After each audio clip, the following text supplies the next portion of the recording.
FOMO. It stands for fear of missing out. And it's when somebody tries to get in on an investment thinking it's going to be a get rich quick scheme. The problem is that if the investment opportunity doesn't pop off and make a wild profit as quickly as the person may have hoped, they'll tend to pull their money right back out and say, "Oh, this didn't work. I'm out of here." And I see the parallel now that people can make this mistake with God and Jesus, where you try to enter into Christianity with this fear of missing out mentality, like, well, I mean, shoot, I don't want to miss out on eternal life. I don't want to go to hell, so I'll give this Christian thing a try. But it was never meant to be invested in that manner.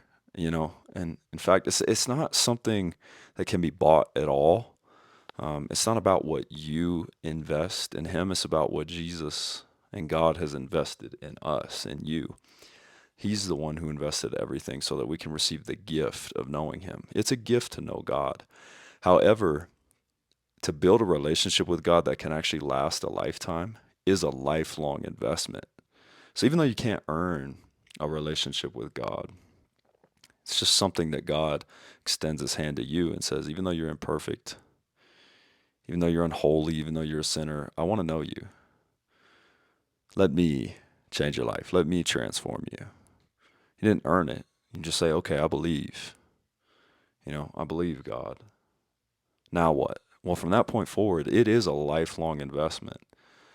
And, coming from the investment world, I see now the parallels that if you enter into Jesus, a relationship with Him with a FOMO mentality, you're not going to enter into a relationship at all because you were never planning on keeping your heart invested in Him in the first place. You decided to just give Him a try, and then if it doesn't work, I'm backing right back out.